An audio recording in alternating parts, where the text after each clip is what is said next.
ഭദ്രേഷു നിത്യം ഭാഗവത സേവയാ ഭാഗവതേ ഉത്തമ ശ്ലോകേ ഭക്തിർഭവതി നൈഷ്ടകേ മൂകം കരോതി വാചാലം പങ്കും ലംഘയതേ ഗിരിം യത്കൃപാതമഹം വന്ദേ പരമാനന്ദമാധവം ശ്രീഗുരും ദീനതാരിണം ശ്രീചൈതന്യ ഈശ്വരം. നമോ ഓം വിഷ്ണുപാദായ കൃഷ്ണപ്രേഷ്ഠായ ഭൂതലേ ശ്രീമതേ ഭക്തിവേദാന്ത സ്വാമിൻ ഇതി നാമിനേ. നമസ്തേ സാരസ്വതേ ദേവേ ഗൗരവാണി പ്രചാരിണേ നിർവിശേഷ ശൂന്യവാദി പാശ്ചാത്യദേശതാരിണേ. ജയ ശ്രീകൃഷ്ണ ചൈതന്യ പ്രഭു നിത്യാനന്ദ ശ്രീ അദ്വൈത ഗദാധര ശ്രീവാസാദി ഗൗരഭക്തവൃന്ദ. ഹരേ കൃഷ്ണ കൃഷ്ണ കൃഷ്ണ ഹരേ ഹരേ ഹരേ രാമ രാമ രാമ ഹരേ ഹരേ. ഓം നമോ ഭഗവതേ വാസുദേവായ. ഓം നമോ ഭഗവതേ വാസുദേവായ. ഓം നമോ ഭഗവതേ വാസുദേവായ. ഓം നമോ ഭഗവതേ വാസുദേവായ. ഓം തത്സത്. അങ്ങനെ പരിപാവനമായ നമ്മുടെ കാർത്തിക മാസം അല്ലെങ്കിൽ ദാമോദര മാസം എന്നറിയപ്പെടുന്ന പരിപാവനമായിട്ടുള്ള വൈഷ്ണവമാർക്ക് ഏറ്റവും പുണ്യകരമായിട്ടുള്ള മാസം അവസാനിക്കാൻ പോകുകയാണ്. ഇനി വെറും 5-6 ദിവസങ്ങൾ കൂടെ ബാക്കിയുള്ളൂ. നാളെ ഏകാദശി മുതൽ ഭീഷ്മ പഞ്ചകം ആരംഭിച്ച് പിന്നെ അത് 5-ാം തീയതിയോട് കൂടിയിട്ട് അവസാനിക്കും. അന്നാണ് വിശേഷപ്പെട്ട തുളസി സാളഗ്രാമ വിവാഹം. സീതാ കല്യാണത്തെ കുറിച്ച് നിങ്ങൾക്കറിയാം. പാർവതി വിവാഹത്തെ കുറിച്ച്, പാർവതി പരിണയത്തെ കുറിച്ച്, അല്ലെങ്കിൽ മഹാലക്ഷ്മിയുടെ വിവാഹത്തെ കുറിച്ച്, ഇതെല്ലാം സാമ്പ്രദായികമായിട്ട് പല പല സ്ഥലങ്ങളിലും നടക്കാറുണ്ട്. പക്ഷെ തുളസി വിവാഹം അധികം ആളുകൾക്കും അറിയില്ല. സാധാരണക്കാരെ സംബന്ധിച്ച് ചിലപ്പോൾ ഇസ്കോൺ ഭക്തന്മാരെ കുറിച്ച് അറിയാമായിരിക്കാം. മാത്രമല്ല ഇത് ഇസ്കോൺ ക്ഷേത്രങ്ങളിലും അധികം ആഘോഷിക്കാറില്ല പല പല കാരണങ്ങളെ കൊണ്ട്. കാരണം അതിന് കുറെ റൂൾസ് ആൻഡ് റെഗുലേഷൻസ് ഉണ്ട്. അപ്പോ എന്താണ് തുളസി വിവാഹം? തുളസി എന്താണ്? എവിടെ നിന്നാണ് ആവിർഭവിച്ചത്? എപ്പോഴും ഭഗവാന്റെ ഹൃദയത്തിലും ചരണങ്ങളിലും തുളസിക്ക് സ്ഥാനം പിടിക്കുവാൻ കാരണമെന്ത്? ഇതെല്ലാം പത്മപുരാണത്തിലും തുളസി മാഹാത്മ്യത്തിലും എല്ലാം എഴുതിയിട്ടുണ്ട്. വളരെ ഗഹനമായതാണ്. മറ്റുള്ള ഗ്രന്ഥങ്ങളിലൊന്നും തന്നെ ഇത് കാണാനായിട്ട് സാധിക്കില്ല. അതുകൊണ്ട് വളരെ ശ്രദ്ധയോട് കൂടിയിട്ട് കേൾക്കുക. ഏറ്റവും പ്രാധാന്യം ഇത് നിങ്ങളുടെ ഹൃദയത്തില് വെറും 41 ദിവസം മാത്രമേ നിൽക്കുകയുള്ളൂ. അത് കഴിഞ്ഞാൽ തന്നെ മറന്നുപോകും. പിന്നെ വീണ്ടും അടുത്ത വർഷം നിങ്ങൾ വീണ്ടും ശ്രവിക്കേണ്ടി വരും. അപ്പൊ എല്ലാവരും വളരെ ശ്രദ്ധയോട് കൂടിയിട്ട് കേൾക്കാൻ വിനീതമായിട്ട് അഭ്യർത്ഥിക്കുന്നു. കഴിഞ്ഞ ക്ലാസ്സിലെ പ്രപഞ്ച സൃഷ്ടിയെ കുറിച്ച് പറഞ്ഞു അല്ലെ? ഭഗവാനിൽ നിന്ന് ചതുർമുഖനായിട്ടുള്ള ബ്രഹ്മാവുണ്ടായി. ബ്രഹ്മാവിൽ നിന്ന് സനകൻ, സനാതനൻ, സനന്ദനൻ, സനത് കുമാരൻ തുടങ്ങിയിട്ടുള്ള 4 കുമാരന്മാരുണ്ടായി. അവർക്ക് ശേഷം ഭൃഗു, മരീചി, അത്രി തുടങ്ങിയിട്ടുള്ള സപ്തർഷികൾ ഉണ്ടായി. അത് കഴിഞ്ഞ് അദ്ദേഹത്തിന്റെ പല പല അംഗങ്ങളിൽ നിന്ന് ദക്ഷ പ്രജാപതി, രുചി പ്രജാപതി, ധർമ്മ പ്രജാപതി തുടങ്ങിയിട്ടുള്ള പ്രജാപതികൾ ഉണ്ടായി. ജാംബവാൻ, സരസ്വതി, ദേവർഷി നാരദൻ, അങ്ങനെയുള്ള വേറെയും കുറെ ആളുകൾ ഉണ്ടായി. അങ്ങനെ വംശം മുഴുവൻ ഇങ്ങനെ വിസ്തരിച്ചു. സപ്തർഷികളിൽ നിന്ന് പ്രധാനിയായിട്ടുള്ള മരീചിയുടെ പുത്രനായിട്ട് കശ്യപ പ്രജാപതി ഉണ്ടായി. കശ്യപ പ്രജാപതി ദക്ഷ പ്രജാപതിയുടെ 13 പെൺകുട്ടികളെ വിവാഹം കഴിച്ചു. അതിഥി, ദിതി, ഗന്ധർവ, അരിഷ്ട, വിനീത, കദ്രു തുടങ്ങിയ അവയിൽ നിന്നെല്ലാം ആദിത്യന്മാരും ദേവന്മാരും ഗന്ധർവന്മാരും അപ്സരസുകളും പക്ഷിമൃഗാദികളും വൃക്ഷലതാദികളും എല്ലാം ഉണ്ടായി. അങ്ങനെ ഭൗതിക ലോകം 14 തട്ടുകളായിട്ട് അതല, വിതല, സുതല, തലാതല, രസാതല, മഹീതല, ഷോണീതല, പിതൃലോകം, ജനലോകം, മഹർലോകം, സത്യലോകം അഥവാ ബ്രഹ്മലോകം തുടങ്ങിയിട്ടുള്ള 14 ലോകങ്ങൾ ഉണ്ടായി. പക്ഷെ നമ്മുടെ ബ്രഹ്മാവിന് വളരെ വിഷമമായി. ബ്രഹ്മാവ് പറഞ്ഞു, അല്ലയോ ഭഗവാനെ, ശ്രീമത് സച്ചിദാനന്ദ സ്വരൂപ പരമ്പൊരുളെ, എനിക്ക് ഇത് ഭരിക്കാനായിട്ട് സാധിക്കുമെന്ന് തോന്നുന്നില്ല. കാരണം ഇത്രയും വലുതാണ് ഓരോ ലോകങ്ങളും. അടിയിൽ നിന്ന് വരുന്ന സമയത്ത് അടിയിലത്തെ ലോകത്തിന്റെ ഇരട്ടിയാണ് 2ാമത്തെ ലോകം, അതിന്റെ ഇരട്ടിയാണ് 3ാമത്തെ ലോകം. അങ്ങനെ മുകളിലോട്ട് പോകും തോറും അതിന്റെ വലിപ്പം, വിസ്തരണം, വ്യാസം, ജനസംഖ്യ എല്ലാം വർദ്ധിച്ചു വരുന്നു. നമ്മുടെ ഭാരതം പോലെ. ഭാരതം ഒരു നിസ്സാര കാര്യമല്ല. ഭാരതത്തിലെ പ്രധാനമന്ത്രിമാരും രാഷ്ട്രപതിമാരും. കാരണം നമ്മുടെ 30 സംസ്ഥാനങ്ങളും അതുപോലെ തന്നെ കേന്ദ്ര പ്രദേശങ്ങളും കൂടിയിട്ട് ഈ 35 യൂറോപ്യൻ രാജ്യങ്ങളാണ് ഭാരതം എന്നറിയപ്പെടുന്നത്. 35 പ്രധാനമന്ത്രിമാരുടെ പവറാണ് ഭാരതത്തിന്റെ പ്രധാനമന്ത്രിമാർക്ക്. മാത്രമല്ല ബീഹാറിലെയും ഉത്തർപ്രദേശിലെയും ഓരോ ജില്ലകളുടെ വലിപ്പമേ ഉള്ളൂ യൂറോപ്പിലെ ചില രാജ്യങ്ങൾക്ക്. ആലോചിച്ച് നോക്കൂ. അതുപോലെ ബ്രഹ്മാവ് പറഞ്ഞ എന്നെ കൊണ്ട് പറ്റില്ല, 4 തലയുണ്ടെന്ന് പറഞ്ഞിട്ട് കാര്യമില്ല, എനിക്കിതൊന്നും പറ്റില്ല, എനിക്ക് അതിനെല്ലാം നോക്കി നടത്താനായിട്ട് ഉത്തരവാദിത്തപ്പെട്ട മന്ത്രിമാരെ അല്ല ക്യാബിനറ്റ് മിനിസ്റ്റേഴ്സിന് അല്ലെങ്കിൽ സൂപ്പർവൈസേഴ്സിന് വേണമെന്ന് പറഞ്ഞു. ഭഗവാൻ പറഞ്ഞു, ശരി, ഞാൻ തന്നെ വിസ്തരിച്ച് മനുക്കളായിട്ട് നിന്റെ പുത്രന്മാരായിട്ട് ജനിക്കാം, അങ്ങനെ ഞാൻ രാജഭരണം നടത്താം, നിന്നെ അതിന്റെ വിവരങ്ങളെല്ലാം അറിയിക്കാന്ന് പറഞ്ഞു. അങ്ങനെ ബ്രഹ്മാവിന്റെ ഹൃദയത്തിൽ നിന്ന് ഈ ഭൗതിക ലോകത്തെ നിയന്ത്രിക്കുവാനായിട്ട് ഓരോ പുത്രന്മാരും ജനിക്കാനായിട്ട് ആരംഭിച്ചു. സ്വയംഭുവ മനു, സ്വരോജിഷൻ, ഉത്തമൻ, താമസൻ, രൈവതൻ, ചാക്ഷുഷൻ, വൈവസ്വതമനു, സാവർണി, ദക്ഷസാവർണി, ബ്രഹ്മസാവർണി, ധർമ്മസാവർണി, രുദ്രസാവർണി, ദേവസാവർണി, ഇന്ദ്രസാവർണി, ഇങ്ങനെ 14 മനുക്കളുണ്ടായി. അവരോടെല്ലാവരോടും പറഞ്ഞു, എന്റെ പകൽ സമയത്ത് അല്ലെ, ശ്രീമദ് ഭഗവത്ഗീതയിലെ 8-ാം അധ്യായം അനുസരിച്ചിട്ട് 1000 ചതുർയുഗങ്ങളാണ് എന്റെ പകല്, 1000 ചതുർയുഗങ്ങളാണ് എന്റെ രാത്രി. ഇങ്ങനെ 1000 ചതുർയുഗങ്ങളെ നിങ്ങൾ 14 പേരും ഭാഗിച്ചുകൊണ്ട് ഭരിക്കണം. ഉദ്ദേശം ഒരു 72 ചതുർയുഗങ്ങള്, 43,20,000 വർഷങ്ങളാണ് ഒരു ചതുർയുഗം. അതുപോലെ ഏകദേശം 72 ചതുർയുഗങ്ങൾ നിങ്ങൾ ഭരിച്ച് അടുത്ത മനുവിന് ഇത് കൈമാറണമെന്ന് പറഞ്ഞു. അങ്ങനെ നിങ്ങൾ പകലെല്ലാം ഭരിച്ചതിന് ശേഷം രാത്രി സുഖമായിട്ട് എന്റെ ശരീരത്തിൽ കിടന്നുറങ്ങുക. പിറ്റേ ദിവസം രാവിലെ വീണ്ടും നിങ്ങൾ ജന്മമെടുക്കുന്നു, 72 ചതുർയുഗങ്ങൾ ഭരിക്കുന്നു. അങ്ങനെ കൽപക്ഷയെ പുനഃസ്ഥാനി കൽപാദോ വിസർജാമ്യഹം, ആ രീതിയിൽ ഭരണമെല്ലാം സുഖമായിട്ട് നടക്കാനായിട്ട് ആരംഭിച്ചു. സ്വയംഭുവമനു വളരെ ക്യാമനായിരുന്നു. പ്രിയംവ്രത മഹാരാജാവൊക്കെ അദ്ദേഹത്തിൽ നിന്നാണ് ജനിച്ചത്. ശ്രീമദ് ഭാഗവതം നിങ്ങൾ വായിക്കുക. രണ്ടാമത്തെ സ്വരോജിഷൻ അതിനേക്കാളും ക്യാമനായിരുന്നു. മൂന്നാമത്തെ ഉത്തമനും, താമസനും, രൈവതനും, ചാക്ഷുഷനും എന്ന് വേണ്ട സകലരും. നമ്മളിപ്പോ എത്രാമത്തെ മനുവിന്റെ കാലത്തിലാണ്? സപ്തമേ മന്യന്തരേ, വൈവസ്വത മനുവിന്റെ കാലഘട്ടത്തിലാണ്. 6 മന്യന്തരങ്ങൾ കടന്നുപോയി. നേരത്തെ പറഞ്ഞ 72 ചതുർയുഗങ്ങൾ വെച്ചിട്ട് 6 പേര് ഭരിച്ചു കഴിഞ്ഞു. 7-ാമത്തെ ആ വൈവസ്വത മനുവിന്റെ കാലഘട്ടത്തിലാണ് നമ്മളിപ്പോ ജീവിച്ചിരിക്കുന്നത്. വിവസ്വാൻ അല്ലെ, വിവസ്വാൻ എന്നറിയപ്പെടുന്ന സൂര്യദേവന്റെ പുത്രനായിട്ടുള്ള വൈവസ്വത മനു. ഇമം വിവസ്വതേ യോഗം പ്രോക്തവാനഹം അവ്യയം വിവസ്വാൻ മനവേ പ്രാഹ മനു ഇക്ഷാഗവേ അബ്രവീത്. 4-ാം അധ്യായം പഠിച്ചിട്ടുണ്ടാവും നമ്മള്. അപ്പോ ആ സൂര്യദേവനായിട്ടുള്ള വിവസ്വാൻ എന്നറിയപ്പെടുന്ന അപരനാമത്തിൽ അറിയപ്പെടുന്ന സൂര്യദേവന്റെ പുത്രനാണ് വൈവസ്വത മനു. ആ വൈവസ്വത മനുവിന്റെ കാലഘട്ടത്തിലാണ് നമ്മളിപ്പോ ജീവിച്ചിരിക്കുന്നത്. അത് കഴിഞ്ഞ് സാവർണി വന്നു, അത് കഴിഞ്ഞ് ദക്ഷസാവർണി വന്നു. അപ്പൊ ഞാൻ പറയാൻ പോകുന്ന കഥ കഴിഞ്ഞ മന്വന്തരത്തിലെയാണ്.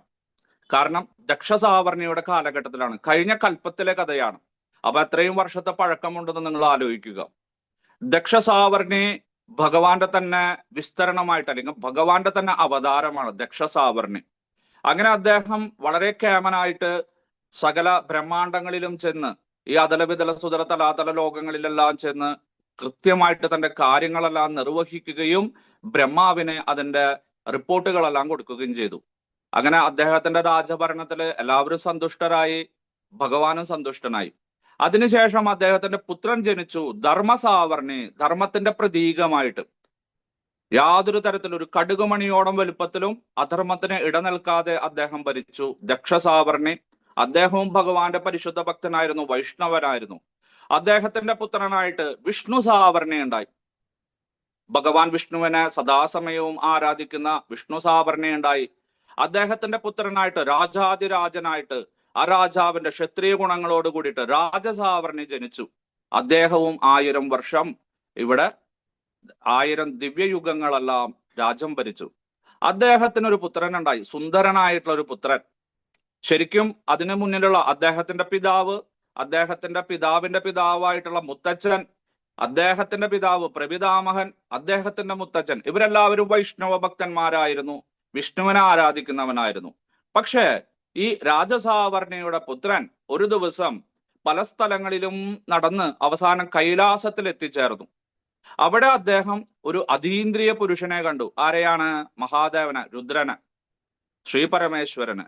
അദ്ദേഹത്തിന്റെ ആ ഭാവം, അദ്ദേഹത്തിന്റെ പാതിയടഞ്ഞ കണ്ണുകള്, ധ്യാനം, സംസാരം, അല്ല ക്ഷിപ്രപ്രസാദം, ഇതെല്ലാം കണ്ടപ്പോ കുട്ടിക്ക് വളരെ വലിയ ഒരു ആകർഷണം തോന്നി അദ്ദേഹത്തിനോട്. അങ്ങനെ ഇടയ്ക്കിടയ്ക്ക് കൈലാസത്തിൽ പോകുക, അദ്ദേഹത്തിന്റെ കൂടെ സംസാരിച്ചിരിക്കുക, അദ്ദേഹത്തിന് കൊട്ടാരത്തിലേക്ക് വിളിച്ചു വരുത്തുക, സാമഗാനമെല്ലാം ചൊല്ലുക, നൃത്തം ചെയ്യിക്കുക, നടരാജ നൃത്തം ചെയ്യുക, ഇങ്ങനെയെല്ലാം മഹാദേവനെ സന്തോഷിപ്പിച്ചുകൊണ്ടിരുന്നു. എന്തിനു പറയുന്നു? കുട്ടി വൈഷ്ണവത്തിൽ നിന്നും ശൈവത്തിലേക്ക് മാറി പതുക്കെ. മാത്രമല്ല ചെറിയ ചെറിയ നിയമവ്യവസ്ഥകളെല്ലാം ആരംഭിച്ചു അദ്ദേഹം. ഒരു ദിവസം നമ്മുടെ പ്രധാനമന്ത്രി മോദിജി ചെയ്ത പോലെ ഒരു സുപ്രഭാതത്തിൽ ഇദ്ദേഹം പ്രഖ്യാപിച്ചു, നാളെ മുതൽ ആരും വിഷ്ണുവിനെ ആരാധിക്കരുത്. വിഷ്ണുവിനെ മാത്രമല്ല, ശിവനെ ഒഴിച്ച് യാതൊരു ദേവന്മാരെയും, സൂര്യനെയോ ചന്ദ്രനെയോ മരുത്തുക്കളെയോ ഇന്ദ്രനെയോ ദേവന്മാരെയോ വിഷ്ണുവിനെയോ ആരെയും ഗണപതിയെയോ ആരും ആരാധിക്കരുത്. ആരെ മാത്രം ആരാധിക്കണം? മഹാദേവനെ മാത്രം. അതാണ് സാക്ഷാൽ ഈശ്വരൻ എന്ന് പറഞ്ഞു. എല്ലാവരും പറഞ്ഞു അങ്ങനെ പറയരുത്, കാരണം അങ്ങയുടെ പിതാക്കന്മാരും എത്രയോ തലമുറകളായിട്ടാണ് വിഷ്ണുവിനെ ആരാധിച്ചു വരുന്നത്. അങ്ങ് എന്തുകൊണ്ടാണ് ഇങ്ങനെ പറയുന്നത്? നോക്കൂ, ഞാൻ രാജാവാണ്, ഞാൻ പറയുന്നത് അംഗീകരിക്കണം, ഇല്ലെങ്കിൽ മൃത്യുവായിരിക്കും ദണ്ഡം എന്നെല്ലാം പറഞ്ഞ് രാജകൽപ്പന നാട് നീളെ എല്ലാ സേവകന്മാരും ചെണ്ടകൊട്ടി വിവരം അറിയിച്ചു. അങ്ങനെ ക്ഷേത്രങ്ങളിൽ നിന്ന് വിഗ്രഹങ്ങളെല്ലാം മാറ്റി എല്ലാ സ്ഥലത്തും ശിവലിംഗം പ്രതിഷ്ഠിക്കാനായിട്ട് ആരംഭിച്ചു. മാത്രമല്ല രാജ ഗരുഡന്റെ കൊടിയായിരുന്നു, ആ കൊടിക്കൂറയിൽ ഗരുഡ ചിഹ്നമായിരുന്നു. അത് വാഹനമായിട്ടുള്ള ഋഷഭത്തിനെ സ്ഥാപിച്ച് അദ്ദേഹം അന്ന് മുതൽ ഋഷധ്വജ മഹാരാജാവ് എന്ന പേരിൽ അറിയപ്പെട്ടു. വളരെ കേമനായിരുന്നു, പരാക്രമിയായിരുന്നു. അങ്ങനെ മഹാദേവൻ വളരെ സന്തുഷ്ടനായി. മഹാദേവൻ പറഞ്ഞു, അങ്ങ് ചെയ്തത് തെറ്റ് തന്നെയാണ്, എന്നാലും ഞാൻ സംപ്രീതനായിരിക്കുന്നു ക്ഷിപ്രപ്രസാദിയായിട്ട്. എന്ത് വരമാണ് താങ്കൾക്ക് വേണ്ടതെന്ന് പറഞ്ഞു. ഒന്നും വേണ്ട, അങ്ങയുടെ അനുഗ്രഹം മതി. വിളിച്ചാ വിളിപ്പുറത്തുണ്ടായിരിക്കണം. ഞാൻ മഹാദേവ എന്ന് വിളിക്കുമ്പോഴേക്കും, മഹാ എന്ന് പറയുമ്പോഴേക്കും താങ്കൾ എന്റെ വീട്ടിലുണ്ടായിരിക്കണം എന്ന് പറഞ്ഞു. ശരി, അങ്ങനെയാകട്ടെ എന്ന് പറഞ്ഞ് തന്റെ പുത്രന്മാരെക്കാളും കൂടുതൽ മഹാദേവൻ ഈ വൃഷധ്വജ മഹാരാജാവിനെ സ്നേഹിക്കുവാനായിട്ട് ആരംഭിച്ചു. വർഷങ്ങൾ കഴിഞ്ഞു. ദേവന്മാർക്ക് ഹവിസ് കിട്ടാതായി, പൂജ കിട്ടാതായി, നിവേദ്യം കിട്ടാതായി. അവരവിടെ കുക്കിംഗ് ഒന്നുമില്ല, അവിടെ പാചകം ചെയ്യലൊന്നുമില്ല, അവിടെ നമ്മുടെ ഇന്ന് ഫോണിൽ കുത്തണം വരുത്തി സ്വിഗ്ഗി അല്ലെങ്കിൽ മറ്റുള്ള ആഹാര പദാർത്ഥങ്ങളും കിട്ടാനില്ല. വിശപ്പും ദാഹവും കൊണ്ട് ദേവന്മാരെല്ലാം വലഞ്ഞു. അവര് ബ്രഹ്മാവിനെ ശരണം പ്രാപിച്ചു, പരാതി പറഞ്ഞു. ബ്രഹ്മാവ് പറഞ്ഞു, എനിക്കൊന്നും ചെയ്യാൻ പറ്റില്ല, മഹാദേവന്റെ ഭക്തനാണ്, മഹാദേവൻ അറിയില്ലേ, എന്റെ ഒരു തല തന്നെ നുള്ളിക്കൊണ്ടു പോയവനാണ്, അതുകൊണ്ട് ഉഗ്രകോപിയാണ്, ചിലപ്പോൾ കണ്ണു തുറന്ന നമ്മളെല്ലാം ഭസ്മമായിട്ട് മാറും, നിങ്ങൾ വേറെ എന്തെങ്കിലും ഉപായം കണ്ടുപിടിക്കാൻ പറഞ്ഞു. അങ്ങനെ പലരും പല പല ഉപായങ്ങൾ കണ്ടുപിടിക്കാൻ പോയി. സൂര്യദേവന് ഇത് ഇഷ്ടപ്പെട്ടില്ല. സൂര്യദേവൻ പറഞ്ഞു, അലയോ വൃഷധ്വജ മഹാരാജാവേ, താങ്കൾ ഒരു തീരുമാനം എടുക്കുകയാണെങ്കിൽ എനിക്കും ചില തീരുമാനങ്ങളുണ്ട്. ഞാൻ നാളെ മുതൽ അങ്ങയുടെ ദേശത്തേക്ക്, രാജ്യത്തേക്ക് വരുന്നതല്ല എന്ന് പറഞ്ഞു. സൂര്യൻ ഒരു സ്ഥലത്തേക്ക് ഒരു ദിവസം വന്നില്ലെങ്കിലത്തെ കാര്യം നിങ്ങൾ ആലോചിച്ച് നോക്കിയ, അല്ലെങ്കിൽ ഒരു മാസം വന്നില്ലെങ്കിലത്തെ കാര്യം ആലോചിച്ച് നോക്കിയ, അല്ലെ? ദുർഗന്ധം കൊണ്ട് നമുക്ക് പുറത്തിറങ്ങാൻ പറ്റില്ല. നമ്മുടെ വാഹനം ഇടിച്ചിട്ടുള്ള ജീവജാലങ്ങളും മലമൂത്രവും ചെളിയും എല്ലാം ആഗിരണം ചെയ്ത് ബാഷ്പീകരിച്ച് മഴയായിട്ട് തരുന്നത് ആരാണ്? സൂര്യദേവനാണ്. വൃക്ഷലതാദികൾക്ക് ഫലമൂലാദികൾ ഉൽപ്പാദിപ്പിക്കുന്നത് ആരാണ്? സൂര്യദേവനാണ്. പ്രകാശം, വൈദ്യുതി എത്ര നാൾ നമുക്ക് ഉപയോഗിക്കാൻ പറ്റും, അല്ലെ? തണുത്തുറഞ്ഞു പോവും ചിലപ്പോൾ നമ്മുടെ ബ്രഹ്മാണ്ടം, നമ്മുടെ ഭൂമി. അതുകൊണ്ട് ആദ്യമൊന്നും കാര്യമാക്കിയില്ല. പക്ഷെ ദിവസങ്ങൾ കഴിഞ്ഞപ്പോ രാജാവിന് അപകടം മനസ്സിലായി, അല്ലെ? ധാന്യങ്ങളെല്ലാം നശിച്ചു, കുളങ്ങളെല്ലാം വറ്റി വരണ്ടു, ദുർഗന്ധം, രോഗം, പകർച്ചവ്യാധികള്, എല്ലാവരും പരാതിപ്പെട്ടു. ദേഷ്യം വന്നു രാജാവിന്. മഹാദേവനെ വിളിച്ചു. മഹാദേവൻ പെട്ടെന്ന് തന്നെ പ്രത്യക്ഷനായി.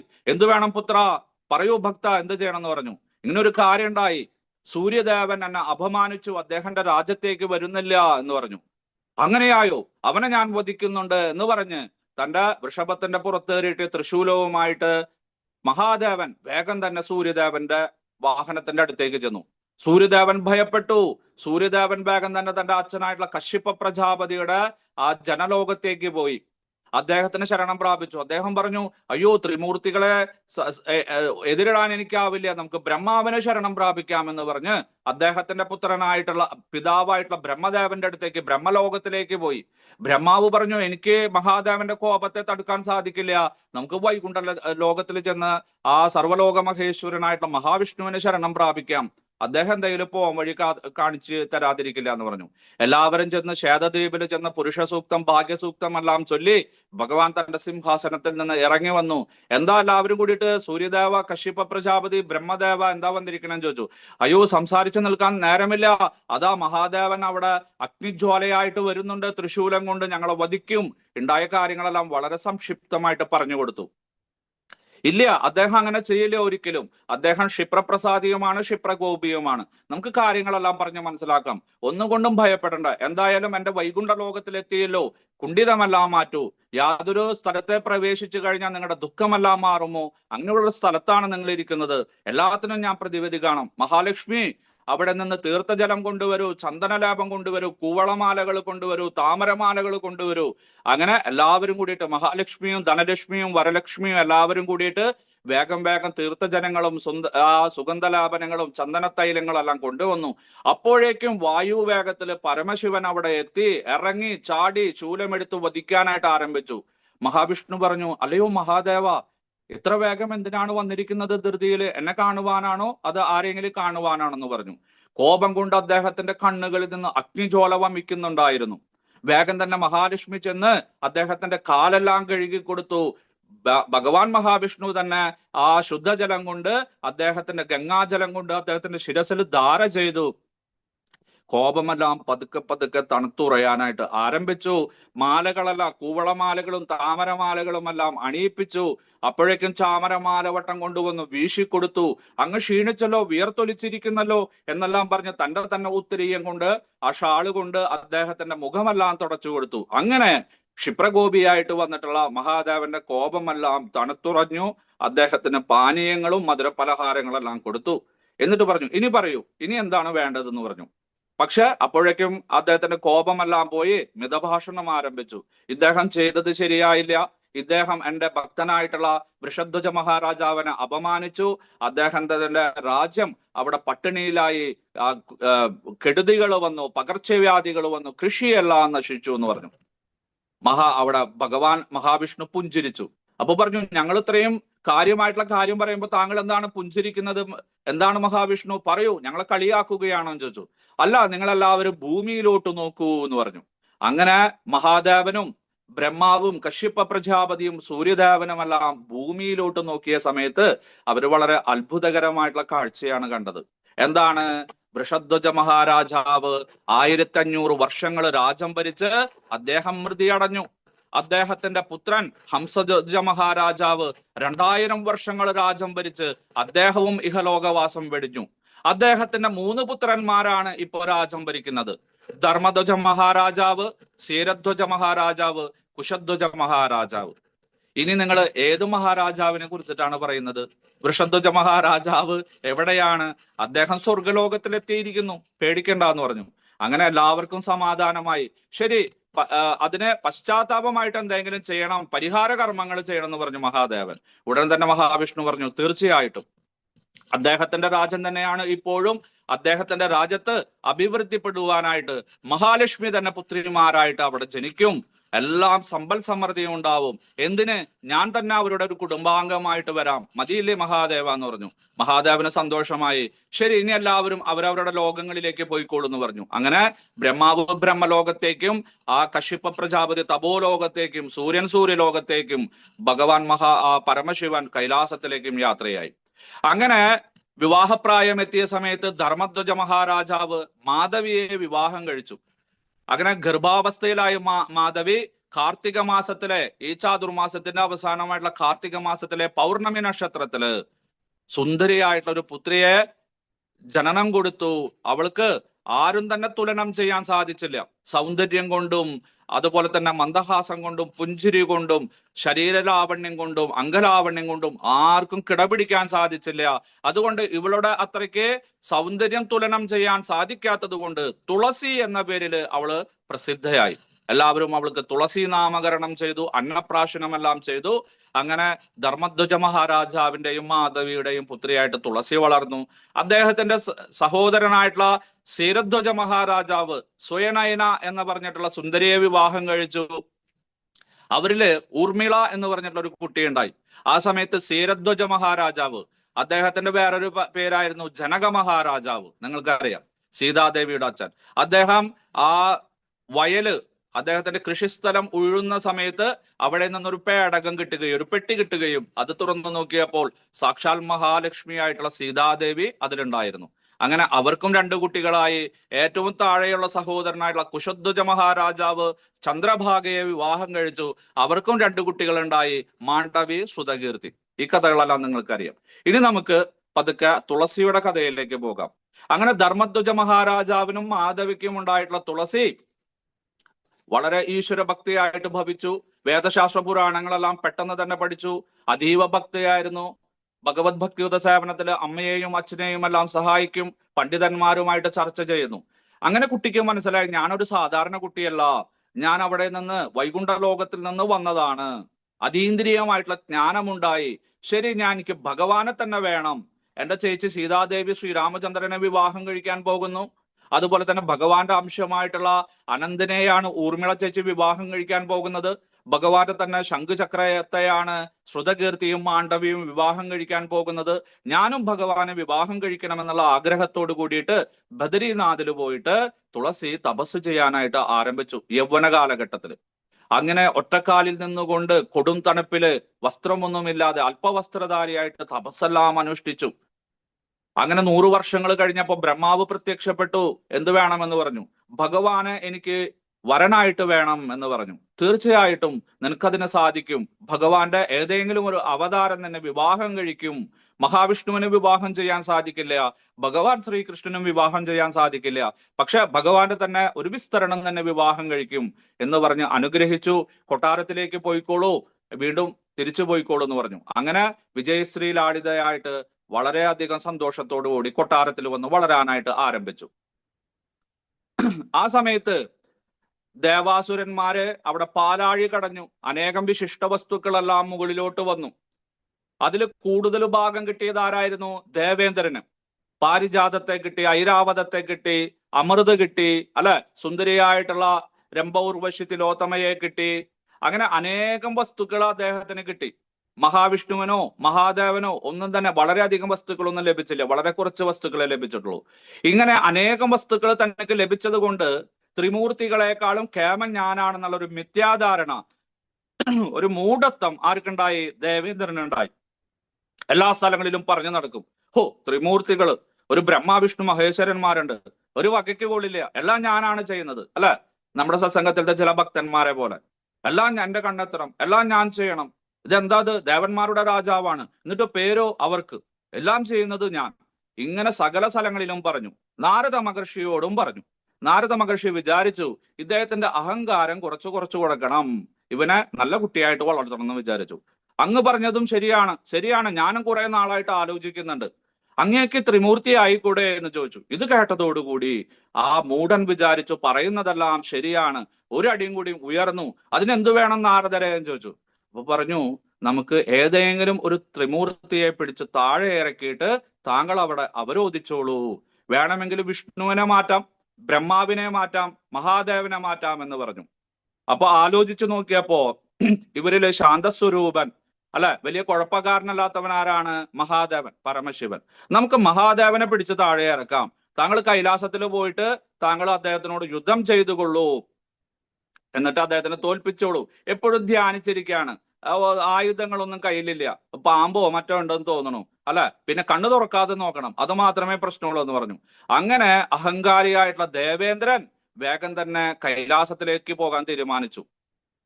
ബൃഹസ്പതി പറഞ്ഞു, ദേവഗുരു പറഞ്ഞു, അല്ലയോ രാജാതിരാജ നരകാന്തക, ആ ബ്രഹ്മർഷി നാരദൻ പറയുന്നത് കേട്ടിട്ട്, ദേവർഷി നാരദൻ പറയുന്നത് കേട്ടിട്ട് എടുത്തു ചാടി പുറപ്പെടരുത്.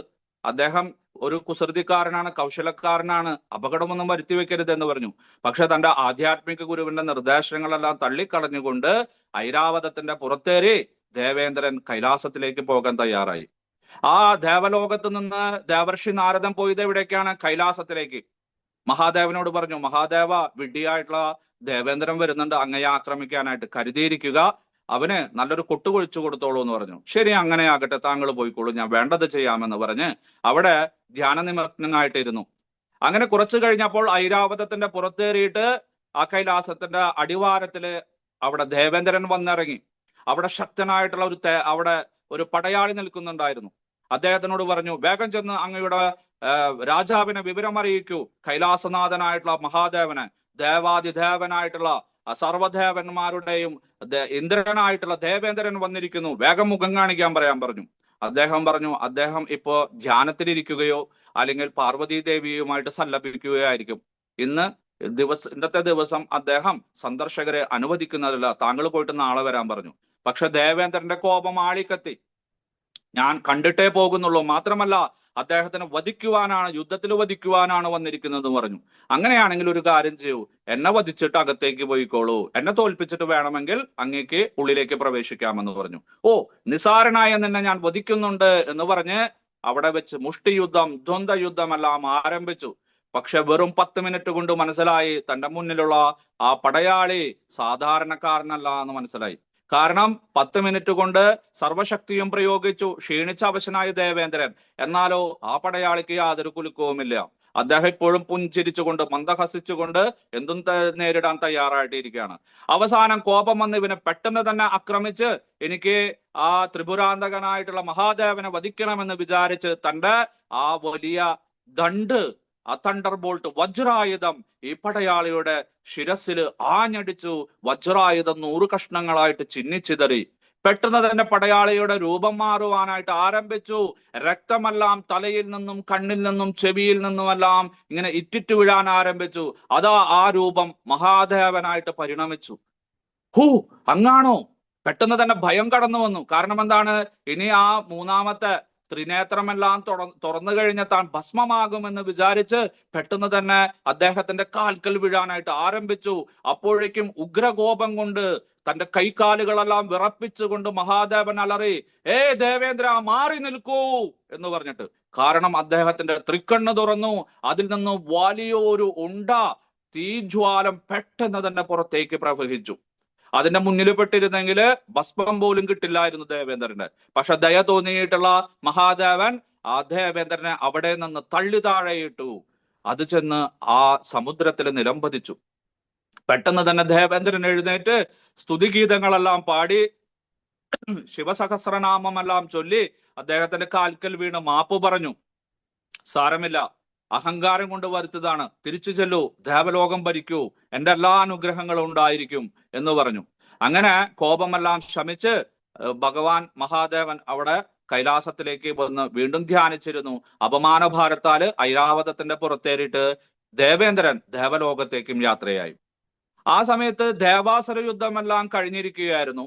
രാക്ഷസന്മാരും അസുരന്മാരും എല്ലാം പല പല സ്ഥലങ്ങളിൽ അഭയം തേടി. അവിടെയുള്ള കേമനായിട്ടുള്ള നേരത്തെ പറഞ്ഞിട്ടുള്ള കശ്യപ പ്രജാപതി ദക്ഷ പ്രജാപതിയുടെ 13 പെൺകുട്ടികളെ വിവാഹം കഴിച്ചു. അതില് ധനു എന്ന് പറഞ്ഞിട്ടുള്ള ഒരു സ്ത്രീയെ കശ്യപ പ്രജാപതി വിവാഹം കഴിച്ചപ്പോ ദാനവന്മാര്, അതായത് രാക്ഷസന്മാരും അസുരന്മാരും എല്ലാം ഉണ്ടായി. അതില് ഏറ്റവും കേമനായിരുന്നു വിപ്രചിത്തി എന്ന് പറഞ്ഞിട്ടുള്ള ഒരാള്. അദ്ദേഹം തന്റെ ഭാര്യയുമായിട്ട് സമുദ്രത്തിന്റെ അടിയിലാണ് ഒളിച്ചിരുന്നത്. ഏതെങ്കിലും ഒരു സമയം വരുമ്പോ വിഷ്ണുവിനെ വധിക്കാം, ദേവന്മാരെ വധിക്കാം എന്ന് വിചാരിച്ചിട്ട്. അങ്ങനെ ഇദ്ദേഹത്തിന്റെ ഭാര്യയുമായിട്ട് അവിടെ ഇരിക്കുന്ന സമയത്ത് ഈ മഹാദേവന്റെ ബീജം അവിടെ ചെന്ന് വീഴുകയും ഇവര് താമസിക്കുന്ന വലിയൊരു ശംഖിന്റെ ഉള്ളിലാണ് ഒളിച്ച് താമസിക്കുന്നുണ്ടായിരുന്നത്. അങ്ങനെ ആ ശംഖിന്റെ ഉള്ളിലേക്ക് പ്രവേശിക്കുകയും അവിടെ ഒരു ബീജം വന്ന് വീണ് പെട്ടെന്ന് തന്നെ ഒരു കുട്ടി ജന്മമെടുക്കുകയും ചെയ്തു. മഹാദേവന്റെ വിയർപ്പിന്റെയും കോപത്തിന്റെയും എല്ലാത്തിന്റെയും പരിണിത ഫലമായിട്ട് ആ മഹാദേവന്റെ അംശമായിട്ട് ആ കുട്ടി അവിടെ ജനിച്ചു. ഇവർക്ക് സന്തോഷായി. അതാ ഭഗവാൻ അനുഗ്രഹിച്ചിരിക്കുന്നു നമ്മളെ, അതാ കുട്ടി ഉണ്ടായി. അവരാ കുട്ടിയെ എല്ലാം വളർത്താനായിട്ട് ആരംഭിച്ചു. പക്ഷെ കുട്ടിക്ക് വിശപ്പും ദാഹവും സഹിക്കാൻ പറ്റാതെ ഉഗ്ര തേജസ്സിൽ നിന്നാണ് ജനിച്ചത്. കുട്ടി അലമുറയിട്ട് കരയാനായിട്ട് ആരംഭിച്ചു. ശംഖിന്റെ ഉള്ളിലാണ്. ശബ്ദം 4 ഇരട്ടി ഉച്ചത്തിലായി. ജലജീവികളെല്ലാം ഭയപ്പെട്ടു. തിമിംഗലങ്ങളും സ്രാവുകളും എല്ലാം ഓടി രക്ഷപ്പെടാനായിട്ട് ആരംഭിച്ചു. വരുണദേവനെ ഇരിക്കെ പൊറുതിയില്ല. എല്ലാവരും ചെന്ന് വരുണദേവനോട് പറഞ്ഞു, വരുണദേവ, നമ്മുടെ കൊട്ടാരത്തിൽ ഒരു കുട്ടി ജനിച്ചിരിക്കുന്നു. ആ കുട്ടിയുടെ ശബ്ദം കാരണം കേൾക്കാൻ പറ്റില്ല, നമുക്കൊന്നും ചെയ്യാൻ പറ്റില്ല അല്ലെ. ചില കുട്ടികളൊക്കെ കരച്ചിൽ നടത്തി കഴിഞ്ഞാൽ നമ്മുടെ പരിസരത്തുള്ള ആൾക്കാർക്ക് ഉറക്കണ്ടാവില്ല, രാത്രിയും പകലും അതുമാതിരിയായിരിക്കും കരയുന്നത്. അതുപോലെ ഈ കുട്ടിയും ഒച്ചത്തിൽ കരയാനായിട്ട് ആരംഭിച്ചു. വരുണദേവൻ വന്നു, ഇവരോട് ചോദിച്ചു, ആര്യ കുട്ടി, എങ്ങനെയാ കുട്ടി ഉണ്ടായതെന്ന് ചോദിച്ചു. ആരും ഒന്നും പറഞ്ഞില്ല, അറിയില്ല.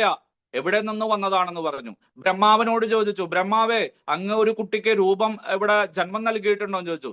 ബ്രഹ്മാവ് പറഞ്ഞു, ഇല്ല, ഞാൻ ഇതേവരെ ഒരു കുട്ടിക്കും ജന്മം നൽകിയിട്ടില്ല. അദ്ദേഹം തന്റെ പുസ്തകങ്ങളെല്ലാം മറിച്ചു നോക്കി. ഇല്ല, അങ്ങനെ ഒരു കുട്ടിക്ക് ഞാൻ ജന്മം നൽകിയിട്ടില്ലല്ലോ എന്ന് പറഞ്ഞു. അപ്പോൾ ദേവർഷി നാരദൻ പറഞ്ഞു, അത് മഹാദേവന്റെ പുത്രനാണ്, അത് പരമശിവന്റെ പുത്രനാണെന്ന് പറഞ്ഞു. എല്ലാവരും കൂടി കൈലാസത്തിൽ ചെന്ന് മഹാദേവനോട് പറഞ്ഞു, മഹാദേവ, ആ ദേവേന്ദ്രനുമായിട്ടുള്ള യുദ്ധത്തില് അങ്ങയുടെ ആ ത്രിനേത്രത്തിൽ നിന്ന് വന്നിട്ടുള്ള ബീജത്തിൽ നിന്നൊരു കുട്ടി ഉണ്ടായിട്ടുണ്ട്, അങ്ങ് വന്ന് ആ കുട്ടിയെ സ്വീകരിക്കണം എന്ന് പറഞ്ഞു. പാർവതി പറഞ്ഞു, വേണ്ട, ഞങ്ങൾക്ക് 2 കുട്ടി തന്നെ ധാരാളം, ഇനി കുട്ടിയെ വളർത്താനൊന്നും ഞങ്ങൾക്ക് പറ്റില്ല എന്ന് പറഞ്ഞു. കുട്ടി അവിടെ തന്നെ താമസിച്ചോട്ടെ, കുട്ടിക്കുള്ള എല്ലാ സാധനങ്ങളും സാമഗ്രികളും അനുഗ്രഹങ്ങളും എല്ലാം ഞങ്ങൾ തരാമെന്ന് പറഞ്ഞ് മഹാദേവനും പാർവതിയും വന്ന് അനുഗ്രഹിച്ചു. മഹാവിഷ്ണു അനുഗ്രഹിച്ചു, സകല ദേവന്മാരും അനുഗ്രഹിച്ചു. കുട്ടിക്ക് പാരിതാശികങ്ങളെല്ലാം നൽകി. അങ്ങനെ ബ്രഹ്മാവിനോട് പറഞ്ഞു, അങ്ങ് നാമകരണം ചെയ്യൂ എന്ന് പറഞ്ഞു. അങ്ങനെ ബ്രഹ്മാവ് വന്ന് അദ്ദേഹത്തിന്റെ മടിയിൽ കുട്ടിയെ വെച്ച് നാമകരണം, എന്ത് പേരാണ് ഇടേണ്ടത് എന്ന് ആലോചിച്ചിരിക്കുന്ന സമയത്ത് ഈ കുട്ടി മുത്തച്ഛന്റെ താടി പിടിച്ചു വലിക്കാനായിട്ട് ആരംഭിച്ചു. ബ്രഹ്മാവിന് നീണ്ട താടിയാണ്. അങ്ങനെ താടി പിടിച്ചു വലിച്ച സമയത്ത് അദ്ദേഹത്തിന്റെ കണ്ണുകളിൽ നിന്നെല്ലാം ധാരധാരയായിട്ട് കണ്ണുനീര് വരാനായിട്ട് ആരംഭിച്ചു. ആ കുട്ടിയുടെ ശക്തി കൊണ്ട്, അത്രയും ശക്തിമാനായിരുന്നു കുട്ടി, ചെറിയ കുട്ടിയായിരുന്നെങ്കിലും. ബ്രഹ്മാവ് പിടിവിടാനായിട്ട് പരമാവധി ശ്രമിച്ചു, പക്ഷെ സാധിച്ചില്ല. കണ്ണുകളിൽ നിന്ന് ജലം ധാരധാരയായിട്ട് ഒഴുകിയത് കൊണ്ട് ജലന്ധരൻ എന്ന് നാമകരണം ചെയ്തു. ശംഖില് ജനിച്ചത് കൊണ്ടും ശംഖില് വളർന്നത് കൊണ്ടും ശംഖചൂടൻ എന്ന് കുട്ടികളെല്ലാം കളിയാക്കി വിളിക്കാനായിട്ട് ആരംഭിച്ചു. അങ്ങനെ 2 പേരും ഒന്ന് തന്നെയാണ്, ജലന്ധരൻ അല്ലെങ്കിൽ ശംഖചൂടൻ. അങ്ങനെ കുട്ടി അവിടെ വളർന്നു. ഭഗവാന്റെ അംശമാണ്, എല്ലാവരും അനുഗ്രഹം കൊടുത്തു. എന്നാലും കൂട്ടിക്കെട്ട് രാക്ഷസന്മാരുടെയും അസുരന്മാരുടെയും കൂടെയായിരുന്നു. അവർക്കാണെങ്കിലോ ആ വലിയ വലിയ നേതാക്കന്മാരെല്ലാം മരിച്ചിരിക്കുന്ന സമയമായിരുന്നു. ഹിരണ്യാക്ഷൻ, ഹിരണ്യകശിപു, അല്ലെ, വിപ്രജിത്ത്, എല്ലാവരും മരിച്ചിരിക്കുന്ന സമയമായിരുന്നു. അതുകൊണ്ട് ഇദ്ദേഹത്തിനെ രാക്ഷസ രാജാവായിട്ട് അവരോധിക്കാമെന്ന് പറഞ്ഞ് ഇദ്ദേഹത്തിനെ രാക്ഷസ രാജാവാക്കി മാറ്റി, ചക്രവർത്തിയായിട്ട് മാറി. ഇനി നീ ബ്രഹ്മാവിൽ നിന്ന് വരങ്ങളെല്ലാം സ്വീകരിക്കണം, കരുത്തുള്ളവനായിട്ട് മാറണം. കാരണം അനേകം വരങ്ങൾ വാങ്ങിയിട്ടും അത് എല്ലാവരും മരണപ്പെടുന്നുണ്ട്. അതുകൊണ്ട് നീ ആലോചിച്ച് വേണം ബ്രഹ്മാവിൽ നിന്ന്, സൂത്രകാരനാണ് മഹാവിഷ്ണുവും ശ്രീഹരിയുമെല്ലാം. അപ്പൊ അതുകൊണ്ട് നീ നല്ല വരങ്ങൾ വേണം എന്ന് പറഞ്ഞ് ഇദ്ദേഹത്തിനെ ഹിമാലയത്തിലേക്ക് പറഞ്ഞയച്ചു. അവിടെ ഉഗ്രമായിട്ടുള്ള തപസ് ചെയ്തിട്ട് അദ്ദേഹം വരങ്ങളെല്ലാം സമ്പാദിച്ചു. അദ്ദേഹം പറഞ്ഞു, എന്റെ ഭാര്യയുടെ പാതിവൃത്യം ഉള്ളിടത്തോളം കാലം എന്നെ വധിക്കുവാൻ സാധ്യമല്ല. തഥാസ്തു. രണ്ടാമത്, അങ്ങ് എനിക്ക് ഒരു ഏലസ് കെട്ടിത്തരണം. ആ കവചം എന്റെ കയ്യിലുള്ളിടത്തോളം കാലം എനിക്ക് മരണം ഉണ്ടാവാൻ പാടില്ല. തഥാസ്തു. അങ്ങനെ 2ാമതും കൊടുത്തു. എന്റെ മാതാവിൽ നിന്നോ പിതാവിൽ നിന്നോ മാത്രമേ എനിക്ക് മരണം സംഭവിക്കാൻ പാടുള്ളൂ. കാരണം മാതാവും പിതാവും കുട്ടികളെ അന്നത്തെ കാലഘട്ടത്തിൽ വധിക്കില്ലേ, ഇന്നത്തെ കാലഘട്ടത്തിലൊക്കെ നമുക്ക് പത്രത്തിൽ കാണാൻ സാധിക്കും. ശരി, അതും സംഭവിച്ചു. അങ്ങനെ വിജയശ്രീ ലാളിതനായിട്ട് ഈ ജലന്ധരൻ വന്ന് വിവരങ്ങളെല്ലാം പറഞ്ഞു. എല്ലാവർക്കും സന്തോഷമായി. ശരി, ഇനി നമ്മളാണ് ത്രിലോകങ്ങളുടെ രാജാവ്, നമുക്ക് എല്ലാവരെയും പാഠം പഠിപ്പിക്കണമെന്ന് പറഞ്ഞ് ദേവലോകമെല്ലാം ആക്രമിച്ചു കീഴടക്കി. അതുപോലെ തന്നെ പിതൃലോകവും ജനലോകവും നാഗലോകവും എല്ലാം ആക്രമിച്ച് കീഴടക്കാനായിട്ട് ആരംഭിച്ചു. ആ സമയത്ത് വിവാഹപ്രായമെത്തി. ആരെയാണ് വിവാഹം കഴിക്കേണ്ടതെന്ന് ഇങ്ങനെ ആലോചിച്ചു. അപ്പോൾ ഇദ്ദേഹത്തിന്റെ ക്രൂരതകളെ കൊണ്ട് പൊറുതിമുട്ടിയിട്ടുള്ള നാരദ മഹർഷി, ശരി, ഇവനെ എത്രയും വേഗം കാലാപുരിക്ക് അയക്കണം എന്ന് വിചാരിച്ചിട്ട് പറഞ്ഞു, നിനക്ക് അനുയോജ്യമായിട്ടുള്ള ഒരു വധുവിനെ ഞാൻ കണ്ടുവച്ചിട്ടുണ്ട്, വിവാഹിതയാണ്, കുഴപ്പമൊന്നുമില്ല. പാർവതീ ദേവി അതിസുന്ദരിയാണ്. ആ മഹാദേവൻ പാർവതീ ദേവി ഒന്നും സംരക്ഷിക്കുന്നില്ല, എപ്പോഴും ധ്യാന നിമഗ്നനായിട്ടിരിക്കുകയാണ്, വീട്ടിലത്തെ ഒരു കാര്യം ശ്രദ്ധിക്കില്ല, 24 മണിക്കൂറും അവിടെ മൊബൈലും കൈ പിടിച്ച്, അല്ല, അദ്ദേഹം കൂടെ ധ്യാനിച്ചിരിക്കും എന്നൊക്കെ പറഞ്ഞു. അപ്പൊ ഇത് കേട്ടതോട് കൂടിയിട്ട് ഈ വിഡ്ഢിയായിട്ടുള്ള ജലന്ധരന്റെ മനസ്സില് ലഡു പൊട്ടി.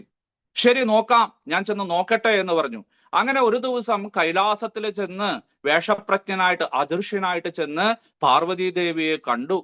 ശരിയാണ്, നാരദ മഹർഷി പറഞ്ഞത് ശരിയാണ്, അതിസുന്ദരിയാണ്, ഇവളെ തന്നെ എനിക്ക് വേണമെന്ന് പറഞ്ഞ് അവിടെ വേഗം തന്നെ വേഷം മാറി സുന്ദരനായിട്ട് വന്നു. അല്ലയോ പാർവതീ ദേവി, നമുക്ക് എന്നെ വിവാഹം കഴിക്കാൻ താല്പര്യമാണോ? ഞാൻ ഉടനെ തന്നെ മഹാദേവനെ വധിക്കാം, നമുക്ക് പോകാം എന്ന് പറഞ്ഞിട്ട് പാർവതീ ദേവിയുടെ കൈ പിടിച്ചിട്ട് ബലാത്കാരം വലിച്ചു കൊണ്ടുപോകാൻ പോകുന്ന സമയത്ത് പറഞ്ഞു, അല്ലയോ വിഡ്ഢിയായ രാക്ഷസ, നീ വേഷം മാറി വന്ന രാജകുമാരനാണെന്ന് എനിക്കറിയാം.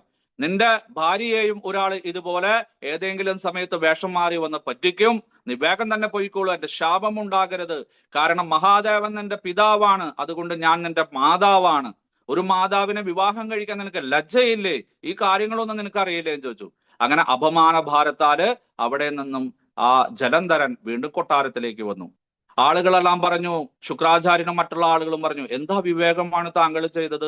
ഞങ്ങളോടൊരു വാക്ക് പറഞ്ഞിട്ട് പോണ്ടേ? എടുത്തു ചാടി അങ്ങനെ പെരുമാറാൻ പാടണ്ട. ശരി, അങ്ങേക്ക് ഒരു സുന്ദരിയായിട്ടുള്ള വധുവിനെ ഞങ്ങൾ കണ്ടുവച്ചിട്ടുണ്ട്. അവിടെ ജനക മഹാരാജാവിന്റെ കൊട്ടാരത്തിൽ അദ്ദേഹത്തിന്റെ സഹോദരന് ഒരു സുന്ദരിയായിട്ടുള്ള ഒരു മകളുണ്ട്, തുളസി ദേവി എന്നാണ് അറിയപ്പെടുന്നത്. അതുകൊണ്ട് നമുക്ക് അവളെ വിവാഹം ചെയ്യാമെന്ന് പറഞ്ഞു. ശരി, അങ്ങനെയാകട്ടെ എന്ന് പറഞ്ഞ് ഇവരെല്ലാവരും അവിടെ ചെന്ന് വിവാഹാഭ്യർത്ഥനയെല്ലാം ചെയ്തു. പക്ഷെ അവർ നിരസിച്ചു. ബലാത്കാരേണ ഗാന്ധർവ വിധി പ്രകാരം തുളസി ദേവിയെ ഇദ്ദേഹം കൊട്ടാരത്തിലേക്ക് കൊണ്ടുവന്ന് വിവാഹം ചെയ്ത് അവിടെ ചെയ്തു. അങ്ങനെ അവര് സുഖമായിട്ട് വളരാനായിട്ട് ആരംഭിച്ചു. പക്ഷെ ആക്രമണം ദിവസം ദിവസം കൂടുതൽ കൂടി വന്നു. എല്ലാവരും പരാതി പറഞ്ഞു, മഹാദേവനോട് പറഞ്ഞു. മഹാദേവൻ പറഞ്ഞു, ശരി, എന്തെങ്കിലും ചെയ്യാം, പക്ഷെ അവന്റെ ഭാര്യയുടെ പാതിവൃത്യം നശിപ്പിക്കണം, അവന്റെ കയ്യിലുള്ള ഏലസ് മാറ്റണം, എന്നാൽ മാത്രമേ എനിക്ക് അവനെ വധിക്കാൻ സാധിക്കുള്ളൂ എന്ന് പറഞ്ഞു. എല്ലാവരും കൂടിയിരുന്ന് ആലോചിച്ചു. ആർക്കും തന്നെ ആ തുളസി ദേവിയുടെ, കാരണം വൈകുണ്ഠ ലോകത്തിൽ നിന്നും വന്നിട്ടുള്ള തുളസി ദേവിയുടെ പാതിവൃത്യം നശിപ്പിക്കാൻ ആർക്കും തന്നെ മനസ്സ് വന്നില്ല, ധൈര്യപ്പെട്ടില്ല. അവസാനം കരുണാകരനായിട്ടുള്ള സർവജീവികളുടെയും ആ സുഹൃത്തായിട്ടുള്ള ഭഗവാൻ മഹാവിഷ്ണു തന്നെ പറഞ്ഞു, നിങ്ങൾക്ക് വേണ്ടിയിട്ട് അഘോര കൃത്യം ഞാൻ തന്നെ ചെയ്യുന്നതാണ്. അല്ലയോ മഹാദേവ, ആ ത്രിപുരന്മാരെ എല്ലാം വധിക്കാനായിട്ട് ഉണ്ടാക്കിയിരുന്ന അസ്ത്രമെല്ലാം തയ്യാറാക്കി വെച്ചോളൂ, രഥത്തെ തയ്യാറാക്കി വെച്ചോളൂ. അങ്ങനെ അങ്ങ് ആ കൈലാസ പർവ്വതത്തെ തന്നെ വില്ലായിട്ടും പിനാകം എന്നിട്ടുള്ള വില്ലെടുത്ത് തയ്യാറാക്കി വെക്കൂ, ബ്രഹ്മാസ്ത്രം ഉപയോഗിക്കൂ എന്ന് പറഞ്ഞു. അങ്ങനെ നാളെ രാവിലെ 10 മണിക്ക് തന്നെ ശുഭമുഹൂർത്തത്തില് താങ്കൾ അദ്ദേഹത്തിനെ യുദ്ധത്തിന് വിളിക്കണം, കൃത്യസമയത്ത് അദ്ദേഹത്തിന്റെ നെഞ്ചിലേക്ക് ഈ ബ്രഹ്മാസ്ത്രം പ്രയോഗിക്കണം എന്ന് പറഞ്ഞു. ശരി, അങ്ങനെ ആകട്ടെ എന്ന് പറഞ്ഞു. അങ്ങനെ അതിരാവിലെ തന്നെ നമ്മുടെ മഹാദേവൻ വന്ന് വെല്ലുവിളിച്ചു. അപകടം മനസ്സിലാക്കിയിട്ടുള്ള തുളസി ദേവി പറഞ്ഞു, അങ്ങ് പോകരുത്, ഇപ്പോ എനിക്കെന്തോ ദുഷഗുണം തോന്നുന്നു എന്ന് പറഞ്ഞു. അല്ലയോ ആര്യപുത്രി, നീ എന്തിനാ പേടിക്കുന്നത്? നിന്റെ പാതിവൃത്യം നശിക്കാത്തിടത്തോളം കാലം എനിക്ക് മൃത്യുണ്ടാവില്ല. എന്റെ കയ്യിൽ ഇവിടെ ഒരു കവചം കെട്ടിയിട്ടുണ്ട്, അതും നഷ്ടപ്പെടില്ല. പിന്നെന്തിനെ നമ്മൾ ഭയപ്പെടണം? ഈ ദേവന്മാരെല്ലാം ഭീരുക്കളാണ്, ഞാൻ അവരെ വധിച്ചിട്ട് വരാം എന്ന് പറഞ്ഞു. നീ ആരതി ഒഴിയൂ എന്ന് പറഞ്ഞു. അങ്ങനെ ആര്യപുത്രന് അജലന്ധരന് ആരതി ഒഴിഞ്ഞുകൊണ്ട് ഇവള് വളരെ വിഷമത്തോട് കൂടിയിട്ട് തുളസി ദേവി യാത്രയാക്കി.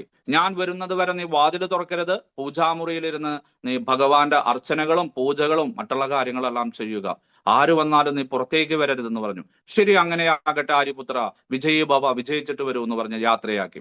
അങ്ങനെ രാജാവ് പുറത്തേക്ക് ഇറങ്ങുന്ന സമയത്ത് ഒരു യുവാവ് ഓടി വന്നിട്ട് പറഞ്ഞു, അല്ലയോ രാജാവേ, എന്റെ വീട്ടിൽ വലിയൊരു ആക്രമണം നടന്നിരിക്കുന്നു. കുറെ കൊള്ളക്കാര് വന്നിട്ട് ഞങ്ങളുടെ ധനമെല്ലാം കൊള്ളയടിച്ചു, എന്റെ മാതാപിതാക്കളെയും ഭാര്യയെയും കുട്ടികളെയും എല്ലാം അവർ തട്ടിക്കൊണ്ടുപോയി. അങ്ങ് യുദ്ധത്തിന് പോകുകയാണെങ്കിൽ പോയിക്കോളൂ, വിരോധമില്ല. പക്ഷെ ഞാൻ അവരുടെ പിന്നാലെ പോകുകയാണ്. പക്ഷെ എപ്പോഴെങ്കിലും മരണം ഉണ്ടാകാതിരിക്കാൻ വേണ്ടിയിട്ട് അങ്ങയുടെ ഏലസ്, അങ്ങയുടെ ആ കവചം എനിക്ക് തരണമെന്ന് പറഞ്ഞു. എന്തോ സംശയം തോന്നി. പക്ഷെ വിചാരിച്ചു, ഇല്ല, ഈ ഏലസ് നഷ്ടപ്പെട്ടത് കൊണ്ടൊന്നും എനിക്ക് മരണമുണ്ടാവില്ല, എന്റെ ഭാര്യയുടെ പാതിവൃത്യം നശിക്കാതിരുന്നാൽ മതിയല്ലോ എന്ന് വിചാരിച്ച് മനസ്സിലാ മനസ്സോടെ ജലന്ധരൻ തന്റെ കയ്യിലെ ഏലസ് ആർക്ക് കൊടുത്തു? ഈ യുവാവിന് കൊടുത്തു. ആ യുവാവ് മറ്റാരുമായിരുന്നില്ല, നമ്മുടെ ആ കപടവേഷത്തിൽ വന്നിട്ടുള്ള, വേഷപ്രജ്ഞനായി വന്നിട്ടുള്ള ദേവേന്ദ്രനായിരുന്നു. അങ്ങനെ ഒന്നാമത്തതിൽ നിന്ന് രക്ഷപ്പെട്ടു. അങ്ങനെ ഇദ്ദേഹം യുദ്ധകളത്തിലേക്ക് പോയി. അവിടെ മഹാദേവൻ തന്റെ പാശുപതാശ്രമവും ബ്രഹ്മാസ്ത്രവും എല്ലാം റെഡിയാക്കി വെച്ചിരിക്കുകയാണ്. ഘോരയുദ്ധം ആരംഭിച്ചു. 10 മണിയായി. ഭഗവാൻ മഹാവിഷ്ണു പറഞ്ഞ സമയമായി. അദ്ദേഹത്തിന്റെ ശിരസിലേക്ക്, അദ്ദേഹത്തിന്റെ ഹൃദയത്തിലേക്ക് ആ അസ്ത്രമയക്കേണ്ട സമയമായി. ഇനി വെറും നിമിഷങ്ങളെ ബാക്കിയുള്ളൂ. ആ സമയത്ത് ഇവിടെ കൊട്ടാരത്തിന്റെ വാതിക്കല് ഒരു രഥം വന്നു. അതിൽ നിന്ന് സർവ്വസൈന്യാധിപനായിട്ടുള്ള ആ സമയത്ത് രാജാവ് ആ രഥത്തിൽ നിന്ന് ജലന്ധരൻ ഇറങ്ങി വരുന്നു. ജലന്ധരൻ ഇറങ്ങി വന്നിട്ട് വാതിലിൽ മുട്ടി. തോഴി വന്ന് വാതിൽ തുറന്നു. എന്താണെന്ന് പറഞ്ഞു. അതാ മഹാരാജാവ് വന്നിരിക്കുന്നു, വേഗം തന്നെ പത്നിയോട് വരാൻ പറയൂ കിടപ്പറയിലേക്ക് എന്ന് പറഞ്ഞു. അങ്ങനെ എന്തോ സംശയം തോന്നി. പക്ഷെ റാണി അത് വകവെക്കാതെ പൂജാമുറിയിൽ നിന്ന് വന്നു. ആര്യപുത്ര, എന്താണ് ഇത്ര വേഗം തിടുക്കത്തിൽ അങ്ങ് മടങ്ങി വന്നതെന്ന് ചോദിച്ചു. അപ്പൊ പറഞ്ഞു, യുദ്ധം അവസാനിച്ചിരിക്കുന്നു. കുറച്ചു സമയം കൊണ്ട് നമ്മുടെ സേനയെല്ലാം മഹാദേവനെയും ദേവേന്ദ്രനെയും മറ്റുള്ളവരെയും എല്ലാം പരാജയപ്പെടുത്തി. അവരെല്ലാം ഓടി രക്ഷപ്പെട്ടു. അതുകൊണ്ട് ഞാൻ വേഗം വന്നതാണ്. എനിക്ക് വിശപ്പും ദാഹവും ഉണ്ട്. രാവിലെ ഒന്നും കഴിക്കാതെയാണ് പോയിരിക്കുന്നത്. മാത്രമല്ല ഈ വിജയം എനിക്കിന്ന് ആഘോഷിക്കണം. ഭവതിയുടെ കൂടെ കുറച്ചു നേരം ശയിക്കണം എന്ന് പറഞ്ഞു.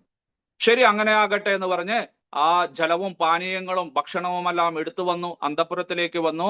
ഭർത്താവിന്റെ കൂടെ ശയിക്കാനായിട്ട് ആരംഭിച്ചു. പക്ഷെ അദ്ദേഹത്തിന്റെ സ്പർശനത്തിലും അതുപോലെ തന്നെ ക്രീഡകളിലെല്ലാം അല്പം വ്യത്യാസം തോന്നി സ്ത്രീക്ക്. പക്ഷെ എന്തുകൊണ്ടോ അതൊന്നും സാരമില്ല, യോഗമായ കൊണ്ട് ഭഗവാൻ അതെല്ലാം മറച്ചു കളഞ്ഞു. കുറച്ചു കഴിഞ്ഞ് വീണ്ടും കൊട്ടാരത്തിന്റെ വാതിലിൽ മുട്ടുകേട്ടു. വേഗം തന്നെ തോഴി ചെന്ന് വാതിൽ തുറന്നു. സർവ്വസൈന്യാധിപൻ ദുഃഖത്തോടു കൂടിയിട്ട് നിൽക്കുന്നു.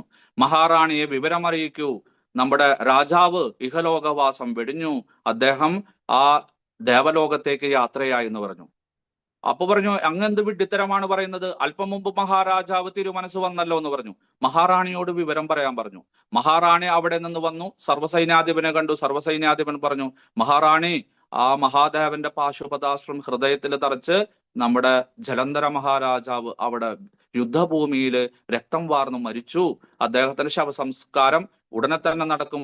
അവിടെ രാജകീയ ബഹുമതികളോട് കൂടിയിട്ട് ശവം മൃതശരീരം കൊണ്ടുവരുന്നുണ്ട്. ഇവിടെ അതിനുള്ള ഒരുക്കങ്ങളെല്ലാം ഭവതി വേഗം നടത്താൻ പറഞ്ഞു. പുഞ്ചിരിച്ചുകൊണ്ട് പറഞ്ഞു, താങ്കൾ എന്തൊരു വിഡ്ഢിയാണ്, താങ്കൾക്ക് എന്തോ സംഭവിച്ചിരിക്കുന്നു, താങ്കൾക്ക് എന്താ ബുദ്ധിമാന്ദ്യം സംഭവിച്ചുമോ? എന്റെ ഭർത്താവ് ജലന്ധര മഹാരാജാവ് എന്റെ കൂടെ അവിടെ കട്ടിലിൽ കിടക്കുന്നുണ്ട്, വരൂ കാണിച്ചു തരാമെന്ന് പറഞ്ഞു. അങ്ങനെ പെട്ടെന്ന് തന്നെ പോകുന്ന സമയത്ത് ഹൃദയത്തിൽ എന്തോ ഒരു വലിയ കല്ല് കയറ്റി വെച്ചിട്ടുള്ള അനുഭവം ഉണ്ടായി തുളസി ദേവിക്ക്. ആ വാതിലിനോട് അടുക്കും തോറും അവിടെ രൂക്ഷമായിട്ടുള്ള ചന്ദനത്തിന്റെയും രാമച്ചത്തിന്റെയും ഗോരോചനത്തിന്റെയും ഗന്ധം അനുഭവപ്പെട്ടു. അവിടെ ചെന്ന് നോക്കുമ്പോ അവിടെ കട്ടിലില് ജലന്ധരന് പകരം സാക്ഷാൽ ശ്രീമൻ നാരായണൻ ശംഖുചക്ര ഗദാ പത്മധാരിയായിട്ട് കിടക്കുന്നു. വേഷപ്രജ്ഞനായിട്ട് വന്നവനാണ് വധിക്കാനായിട്ട്, പാതിവൃത്യം നശിപ്പിക്കാനായിട്ട്. ആദ്യം സന്തോഷം തോന്നി, അതാ ഭഗവാൻ തന്നെ വന്നിരിക്കുന്ന എന്റെ അടുത്തേക്ക്. പക്ഷേ തന്റെ പാതിവൃത്യം നശിച്ചു, തന്റെ ഭർത്താവ് മരിച്ചു. യോഗമായ കൊണ്ട് താൻ ആരാണെന്നുള്ള ഭാവം മറന്നുകൊണ്ട് ശപിച്ചു, ഭഗവാൻ, നാണമില്ലേ നിങ്ങൾക്ക് എന്റെ പാതിവൃത്യം നശിക്കാൻ? ഇങ്ങനെ ഒരു രൂപം എടുത്തുകൊണ്ടാണോ എന്നെ നശിപ്പിക്കുന്നത്? ഞാൻ എന്ത് തെറ്റാണ് ചെയ്തത്? നാണമില്ലേ? കല്ലാണ് നിങ്ങളുടെ മനസ്സ്, കല്ലായി തീരട്ടെ എന്ന് പറഞ്ഞ് ഭഗവാൻ മഹാവിഷ്ണുവിനെ തുളസീദേവി ശപിച്ചു.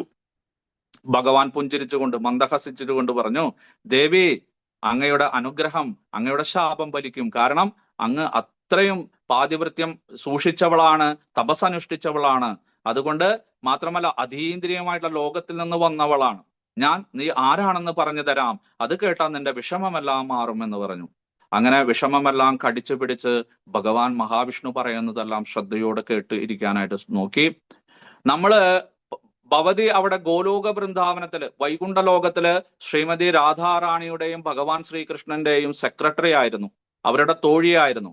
ഒരു ദിവസം ഭഗവാൻ ശ്രീകൃഷ്ണനും രാധാറാണിയും അഷ്ടസഖികളും ഗോപന്മാരും ഗോപികളുമെല്ലാം ഊഞ്ഞാൽ ഉത്സവം നടത്താനായിട്ട് തീരുമാനിച്ചു. അവിടെ പല സ്ഥലങ്ങളിലും നല്ലൊരു കുഞ്ചം കണ്ടുപിടിച്ച്, നികുഞ്ചം കണ്ടുപിടിച്ച് അവിടെ കുറെ ഊഞ്ഞാലെല്ലാം കെട്ടി അതിലിരുന്നിട്ട് മിഥുനങ്ങൾ രണ്ടുപേരും ജോഡികളിരുന്ന് ആടണം. ഏറ്റവും കൂടുതൽ നേരം, ഏറ്റവും കൂടുതൽ ഉയരത്തിൽ ആരാണ് ഊഞ്ഞാലാടുന്നത് അവർക്ക് വളരെ വലിയ സമ്മാനങ്ങളെല്ലാം അവിടെ പ്രതിഫലമായിട്ട് കൊടുക്കാനായിട്ട് തീരുമാനിച്ചു. അങ്ങനെ എല്ലാവരും കൃത്യസമയത്ത് തന്നെ എത്തണം, രാവിലെ 8 മണിക്ക് തന്നെ നികുഞ്ചത്തിൽ എത്തണം എന്നുള്ള വ്യവസ്ഥയോട് കൂടിയിട്ട് എല്ലാവരും പിരിഞ്ഞു. പിറ്റേ ദിവസം രാവിലെ 8 മണിയോട് കൂടിയിട്ട് സർവ അഷ്ടസഖികളും ഗോപന്മാരും ഗോപികളും അവരുടെ പ്രണീതാക്കളും എല്ലാവരും എത്തിച്ചേർന്നു. ഭഗവാൻ ശ്രീകൃഷ്ണനും എത്തിച്ചേർന്നു. ആര് മാത്രമേ എത്തിച്ചേർന്നില്ല? ശ്രീമതി രാധാറാണി. മേക്കപ്പ് ഒക്കെ ചെയ്തിട്ടൊന്നും മതിയാവുന്നില്ല. പുട്ടിയിടുന്നു, അത് ചെയ്യുന്നു, ലിപ്സ്റ്റിക് ഇടുന്നു, കണ്ണെഴുതുന്നു, ഇത് ശരിയാവുന്നില്ല. വീണ്ടും അത് തുളച്ചു കളയുന്നു, വീണ്ടും ചെയ്യുന്നു. അങ്ങനെ മണിക്കൂറുകളോളം കഴിഞ്ഞ് 8, 8:30, 9, 9:30, 10 മണിയായിട്ടും വരുന്നില്ല. അവസാനം സേവകരെ പറഞ്ഞയച്ചു, ചെല്ലു, രാധാറാണിയെ കണ്ടുപിടിച്ചിട്ട് വേഗം വരാൻ പറയൂ. എല്ലാവരും കാത്തിരുന്ന് മുഷിഞ്ഞു. 8 മണിക്ക് തുടങ്ങാന്നല്ല പറഞ്ഞേക്കണെന്ന് പറഞ്ഞു. സേവകര് ചെന്ന് പറഞ്ഞു, ശ്രീമതി രാധാറാണി അതാ ഭഗവാൻ ശ്രീകൃഷ്ണനും എല്ലാവരും എത്തിച്ചേർന്നു, ഭവതി മാത്രമേ വരാത്തതുള്ളൂ, വേഗം വരും, നമുക്ക് തുടങ്ങാറായി എന്ന് പറഞ്ഞു. ഒരു 10 മിനിറ്റ് നിങ്ങൾ പോയിക്കോളൂ, നിങ്ങൾ അവിടെ എത്തുമ്പോഴേക്കും ഞാൻ വരാമെന്ന് പറഞ്ഞു. ശരി, അങ്ങനെ ആകട്ടെ എന്ന് പറഞ്ഞു. തിരിച്ചു വന്നു. ഈ 11, 12 ഉച്ചയായി വിശപ്പും ദാഹവും വന്നു. എന്നിട്ടും ശ്രീമതി രാധാറാണി വന്നില്ല. ആ സമയത്താണ് ദേവർഷി നാരദൻ ആകാശത്തിൽ കൂടെ സഞ്ചരിക്കുമ്പോൾ ഈ കാഴ്ച കണ്ടത്. അദ്ദേഹം താഴേക്ക് വന്നു. അല്ല, എന്താ അവിടെ കൂട്ടം കൂടി നിൽക്കണ എല്ലാവരും, എന്താ വിഷമിച്ചിരിക്കണെന്ന് പറഞ്ഞു. ഭഗവാൻ ശ്രീകൃഷ്ണൻ പറഞ്ഞു, ഒന്നും പറയണ്ട എന്റെ നാരദരെ, ഞങ്ങൾ ഇവിടെ ഒരു മത്സരത്തിന് വന്നതാണ്. ശ്രീമതി രാധാറാണി മേക്കപ്പ് ചെയ്തിട്ട് മതിയായിട്ടില്ല, അപ്പോ നാരദ മഹർഷി പറഞ്ഞു, അതാണോ ഇത്ര വലിയ കാര്യം? അവള് വരണമെങ്കിൽ വരട്ടെ, നമുക്കിവിടെ പരിപാടി ആരംഭിക്കാന്ന് പറഞ്ഞു. അയ്യോ, അത് പറ്റില്ല. ശ്രീമതി രാധാറാണിയുടെ സ്വഭാവം താങ്കൾക്ക് അറിയില്ലേ? അത് ജ്വാലാമുഖിയാണ്, അഗ്നിമുഖിയാണ്, നമ്മളെല്ലാം ദഹിപ്പിച്ചു കളയും. അതുകൊണ്ട് വരുന്നത് വരെ കാത്തിരിക്കാം. നാരദ മഹർഷി പറഞ്ഞു, കുറച്ച് സമയത്തേക്കൊന്നും വരുന്നു തോന്നുന്നില്ല, നമുക്കൊരു കാര്യം ചെയ്യാം, നമുക്ക് ആരംഭിക്കാം എന്ന് പറഞ്ഞു. അങ്ങനെ എല്ലാവർക്കും ജോഡിയുണ്ട്, ഭഗവാൻ ശ്രീകൃഷ്ണന് മാത്രം ജോഡിയില്ല. അപ്പൊ പറഞ്ഞു, എങ്ങനെയാ ഒരാളെ വെച്ചിട്ട് എങ്ങനെയാ മത്സരം നടത്താന്ന് പറഞ്ഞു. അപ്പൊ നാരദ മഹർഷി പറഞ്ഞു, ഓ, ജോഡി ഇവിടെ തന്നെ ഉണ്ടല്ലോ, ദാ വൃന്ദാദേവി നിൽക്കുന്നു എന്ന് പറഞ്ഞു. അങ്ങനെ ആ രാധാറാണിയുടെ അതേ രൂപസാദൃശ്യത്തോടു കൂടിയവളും അതേ ഗുണങ്ങളോട് കൂടിയവരും രാധാറാണിയുടെ തന്നെ വിസ്തരണമായിട്ടുള്ള ആ വൃന്ദാവനത്തിന്റെ ഉടമയായിട്ടുള്ള വൃന്ദാദേവി അവിടെ നിൽക്കുന്നുണ്ടായിരുന്നു, മാനേജർ. അപ്പൊ വൃന്ദാദേവി പറഞ്ഞു, ഇല്ല ഇല്ല, ഞാൻ ചെയ്യില്ല ഒരിക്കലും. രാധാറാണിക്കുള്ള സ്ഥാനം രാധാറാണിക്ക്, എനിക്കുള്ള സ്ഥാനം എനിക്ക്. ഒരിക്കലും ഞാൻ അങ്ങനെ ഭഗവാന്റെ അടുത്തിരിക്കില്ല എന്ന് പറഞ്ഞു.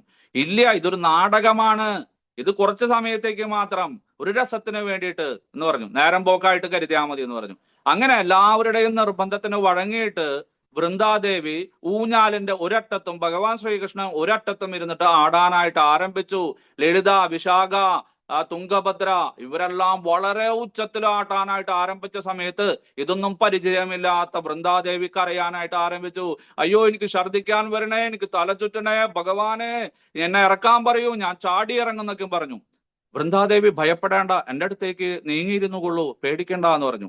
അങ്ങനെ വൃന്ദാദേവി മനസ്സില്ലാ മനസ്സോടെ ഭഗവാന്റെ അടുത്തേക്ക് നീങ്ങിയിരുന്നു. പതുക്കെ കൈ വട്ടം ചുറ്റി, ശരി പിടിച്ചിരുന്നോളൂ ബലത്തിൽ എന്ന് പറഞ്ഞു.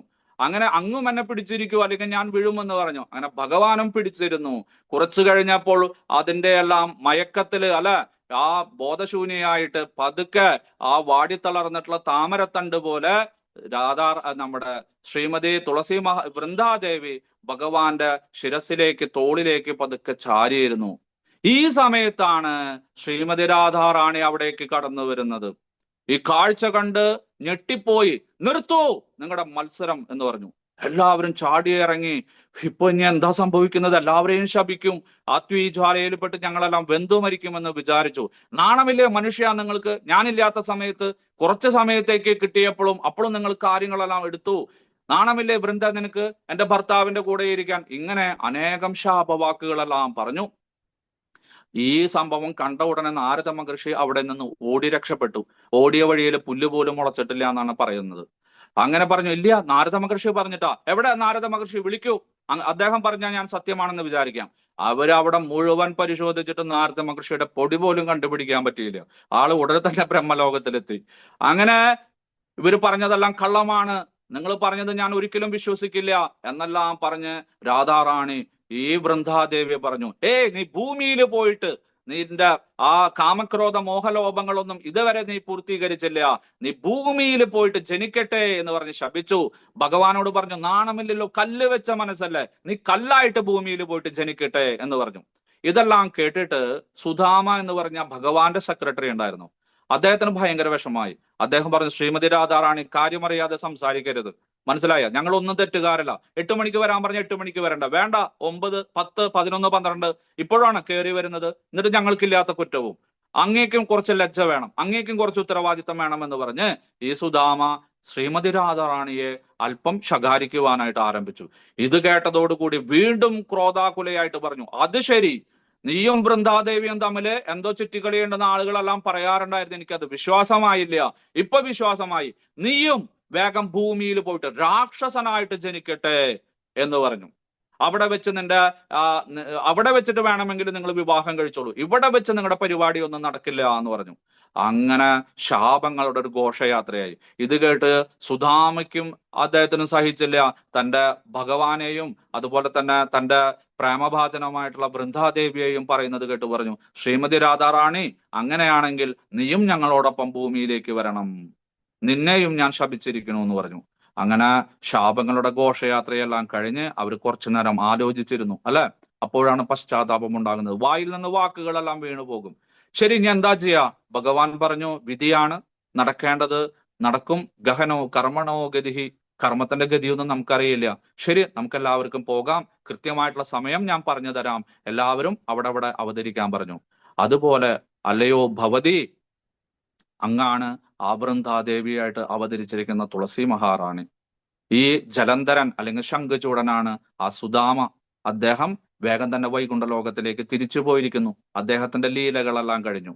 ഇനി നീയും പോകാനായിട്ട് റെഡി ആയിക്കൊള്ളൂ. നിന്റെയും ശ്രീമതി രാധാറാണിയുടെയും ശാപം കാരണം ഞാൻ കല്ലായിട്ട് ജനിക്കും, സാളഗ്രാമമായിട്ട് ജനിക്കും എന്ന് പറഞ്ഞു. അങ്ങനെ ശവസംസ്കാര ചടങ്ങുകളെല്ലാം ഭഗവാന്റെ നേതൃത്വത്തിൽ തന്നെ ചെയ്തു. അങ്ങനെ അദ്ദേഹത്തിന്റെ ഭൗതിക ശരീരമെല്ലാം കത്തിക്കരിഞ്ഞു. അദ്ദേഹത്തിന്റെ ആത്മാവ്, അതായത് സുദാമ, വീണ്ടും വൈകുണ്ഠ ലോകത്തിലേക്ക് തന്നെ തിരിച്ചുപോയി. അങ്ങനെ ആ ആചാര അനുഷ്ഠാനങ്ങളെല്ലാം കഴിഞ്ഞ് 16 ദിവസം കഴിഞ്ഞപ്പോ വീണ്ടും ആ ബദരിനാഥിലേക്ക് പോയി അവിടെ ഇരുന്ന് തപസ് ചെയ്യാനായിട്ട് ആരംഭിച്ചു.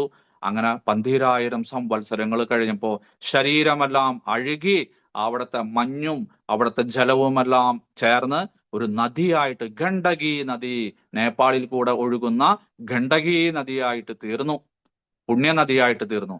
ഭഗവാൻ പറഞ്ഞു, നീ ആ ഊഞ്ഞാലിലിരിക്കുന്ന സമയത്തും ഇവിടെ കിടപ്പറയില് ആ കിടക്കയിൽ കിടക്കുന്ന സമയത്തും എന്റെ ഹൃദയത്തോട് ചേർന്ന് കിടക്കണമെന്നുള്ള ഒരു ആഗ്രഹം ഒരു നിമിഷ നേരത്തേക്ക് നിനക്ക് ഉണ്ടായിട്ടുണ്ട്. അത് ഞാൻ പരമാത്മാവായിട്ട് മനസ്സിലാക്കുന്നു. അതുകൊണ്ട് നീ എപ്പോഴും എന്റെ ഹൃദയത്തിലായിരിക്കും, എന്റെ പാദങ്ങളിലായിരിക്കും. അവളുടെ തുളസീദേവിയുടെ അല്ലെങ്കിൽ വൃന്ദാദേവിയുടെ ആ മുടിയൊന്നും ലയിച്ചു ചേർന്നില്ല, ശരീരം മാത്രമേ ലയിച്ചു ചേർന്നുള്ളൂ. ആ പല പല മുടികളിൽ നിന്ന് പല പല വർണ്ണത്തിലുള്ള നിറത്തിലുള്ള ചെടികളെല്ലാം സുഗന്ധത്തോടു കൂടിയിട്ട് ഉണ്ടാവാനായിട്ട് ആരംഭിച്ചു. നേരത്തെ പറഞ്ഞ തുലനം ചെയ്യാത്തത് യാതൊരു പുഷ്പങ്ങൾക്കും അതിന്റെ സൗന്ദര്യത്താലോ സുഗന്ധത്താലോ അതിന്റെ ഗാംഭീര്യത്താലോ ഗുണത്താലോ ഒരിക്കലും തുല്യമായിട്ട് നിൽക്കില്ല. അതുകൊണ്ട് എല്ലാവരും അതിനെ തുളസി ചെടി എന്ന പേര് വിളിക്കാനായിട്ട് ആരംഭിച്ചു. ഭഗവാൻ പറഞ്ഞു, എന്റെ ഹൃദയത്തിലും എന്റെ പാദങ്ങളിലും മാത്രമേ ഈ തുളസി ചെടി വെക്കാൻ പാടുള്ളൂ, മറ്റു ദേവന്മാർക്കൊന്നും അവകാശപ്പെട്ടതല്ല എന്ന് പറഞ്ഞു. പക്ഷെ എന്തോ നമ്മുടെ ശാസ്ത്രങ്ങൾ ശരിയായിട്ട് പഠിക്കാത്ത കാരണം ഇന്ന് പറ വയ്ക്കാനും അയ്യപ്പന്റെ പൂജയ്ക്കും ഗണപതിയുടെ പൂജയ്ക്കും കുട്ടിച്ചാത്തന്റെ പൂജയ്ക്കും ഭൂതപിശാചികളുടെ പൂജയ്ക്കും എല്ലാത്തിനെയും തുളസി ദേവി ഉപയോഗിക്കുന്നതാണ് കാണുന്നത്. പക്ഷെ ശാസ്ത്രത്തില് വിഷ്ണു പുരാണത്തിലും പത്മപുരാണത്തിലും തുളസി മാഹാത്മ്യത്തിലും പറയുന്നു, ഭഗവാൻ മഹാവിഷ്ണുവിനോ അവതാരങ്ങൾക്കോ മാത്രമേ തുളസി നിങ്ങൾ ഉപയോഗിക്കാൻ പാടുള്ളൂ. അങ്ങനെ ഭഗവാന്റെ ഹൃദയത്തിലും ഭഗവാന്റെ പാദങ്ങളിലും സദാസമയം ആ തുളസി ദേവി ആഗ്രഹിച്ച പോലെ തന്നെ താമസിക്കുവാനായിട്ട് ആരംഭിച്ചു. അങ്ങനെ ഭഗവാൻ സാളഗ്രാമമായിട്ട്, കറുത്തശിലയായിട്ട് മാറട്ടെ, കല്ലായിട്ട് മാറട്ടെ എന്ന് രണ്ടുപേരുടെയും ശാപം കിട്ടിയിട്ടുണ്ടായിരുന്നു. അത് ഭക്തന്മാരുടെ ശാപം പോലും അത് ഫലിക്കാൻ വേണ്ടിയിട്ട് ഭഗവാൻ സാളഗ്രാമമായിട്ട് ഗണ്ഡകി നദിയില് സാളഗ്രാമമായിട്ട് ജനിച്ചു. അങ്ങനെ മറ്റുള്ള അവതാരങ്ങൾക്ക് ഭഗവാൻ മഹാവിഷ്ണുവിന് വിവാഹം കഴിക്കാൻ സാധിച്ചില്ല, ശ്രീകൃഷ്ണനും വിവാഹം കഴിക്കാൻ സാധിച്ചില്ല. പക്ഷെ സാളഗ്രാമത്തിനോ ഭഗവാൻ പറഞ്ഞു, സാളഗ്രാമമായിരിക്കുന്ന സമയത്ത് നിനക്ക് എന്നെ വിവാഹം കഴിക്കാം തുളസി ദേവി എന്ന് പറഞ്ഞു. അങ്ങനെ ആ കാർത്തിക മാസത്തിലെ പൗർണമി നക്ഷത്രത്തില് എന്നാണ് തുളസി പൂജാതയായത്, അന്നേ ദിവസം തന്നെ ആ പൗർണമി രാത്രിയില് സന്ധ്യാസമയത്ത് വളരെ വലിയ ആ ചന്ദ്രഗ്രഹം ഉദിച്ചു വരുന്ന സമയത്ത് എല്ലാ ദേവന്മാരുടെയും ഗന്ധർവന്മാരുടെയും യോഗികളുടെയും സന്യാസിമാരുടെയും എല്ലാം നേതൃത്വത്തില് സാളഗ്രാമം തുളസി മഹാറാണിയെ വിവാഹം ചെയ്തു. അങ്ങനെ എല്ലാവർക്കും ഐശ്വര്യമുണ്ടായി. അന്ന് മുതല് എല്ലാ സ്ഥലങ്ങളിലും ദേവന്മാരും അതുപോലെ തന്നെ സകല ഭാരതത്തിന്റെ പല പല ക്ഷേത്രങ്ങളിലുമെല്ലാം തുളസി സാളഗ്രാമ വിവാഹം നമ്മുടെ വീടുകളിൽ വെച്ചും ക്ഷേത്രങ്ങളിൽ വെച്ചുമെല്ലാം നടത്തുന്നു. ചില ആളുകൾ ഇത് ചെയ്യാറില്ല, കാരണം തുളസിക്ക് പ്രായപൂർത്തിയായിട്ടുള്ള തുളസി വേണം. അതിന് ഒരു കാലഘട്ടമുണ്ട്, 6 ഋതുക്കള് അത് പൂർത്തിയാക്കണം. അതുപോലെ തന്നെ ഇത്ര വണ്ണം വേണം, ഇത്ര ഇലകൾ വേണം, അങ്ങനെ കുറച്ച് സമ്പ്രദായങ്ങളൊക്കെ ഉണ്ട്. അതുകൊണ്ട് ചിലർ പാപം ഭയന്ന ചിലർ അത് ചെയ്യില്ല. ചിലർ ഭഗവാന്റെ അനുഗ്രഹം ഉണ്ടാവട്ടെ, ഭക്തന്മാർക്ക് അനുഗ്രഹം ഉണ്ടാവട്ടെ എന്ന് വിചാരിച്ചിട്ട് എല്ലാ വീടുകളിലും സത്സംഗങ്ങളിലും ക്ഷേത്രങ്ങളിലുമെല്ലാം ഇത് ചെയ്യുന്നുണ്ട്. ഇതാണ് തുളസി സാളഗ്രാമ വിവാഹം. അങ്ങനെ ആ നദി, ആ തുളസി ദേവിയുടെ ശരീരം ഗണ്ഡകി നദിയായിട്ട് മാറി, മുടി ഈ തുളസി ചെടിയായിട്ട് മാറി. അത് ഭഗവാൻ മഹാവിഷ്ണുവിനും കൃഷ്ണനും ഏറ്റവും ഇഷ്ടപ്പെട്ടവളായിട്ട് മാറി. ഇത് കഴിഞ്ഞ മന്വന്തരത്തില് നടന്നിട്ടുള്ള കഥയാണ്. ഹരേ കൃഷ്ണ. എല്ലാവർക്കും കഥ മനസ്സിലായി എന്ന് വിചാരിക്കണു. ഇതാണ് തുളസി സാളഗ്രാമ വിവാഹത്തിന്റെ ഐതിഹ്യം. 5-ാം തീയതിയാണ് വരുന്നത്. അന്നേ ദിവസം രാവിലെയോ അല്ലെങ്കിൽ വൈകിട്ടോ ആളുകൾ ഇത് ചെയ്യാറുണ്ട്. നിങ്ങൾക്കും ചെയ്യാനായിട്ട് സാധിക്കും. നിങ്ങളുടെ വീട്ടിലും തുളസി ചെടി ഉണ്ടെങ്കിൽ ഭഗവാൻ കൃഷ്ണന്റെ ഒരു വിഗ്രഹം എല്ലാം എടുത്ത് വെച്ച് ഒരു താലിച്ചരടക്കം കെട്ടി മഞ്ഞളെല്ലാം കെട്ടി തുളസി ദേവിയെയും ഭഗവാൻ കൃഷ്ണനെയും എല്ലാം പൂജിച്ച് വർണ്ണമാല്യങ്ങളെല്ലാം അണിഞ്ഞ് അവർക്ക് പ്രത്യേക നിവേദ്യങ്ങളെല്ലാം വെച്ച് നിങ്ങൾക്കും അത് വീടുകളിൽ ചെയ്യാം, സത്സംഗത്തിൽ ചെയ്യാം, ക്ഷേത്രത്തിൽ ചെയ്യാം. അല്ല നിങ്ങൾക്ക് അതിനുള്ള യോഗ്യത ഇല്ല എന്ന് നിങ്ങൾക്ക് തോന്നുകയാണെങ്കിൽ ചെയ്യേണ്ട, വിരോധമില്ല. ഹരേ കൃഷ്ണ. എന്തെങ്കിലും സംശയം ഉണ്ടെങ്കിൽ ചോദിക്കാം, ഇല്ലെങ്കിൽ അടുത്ത പരിപാടിയിലേക്ക് പോകാം.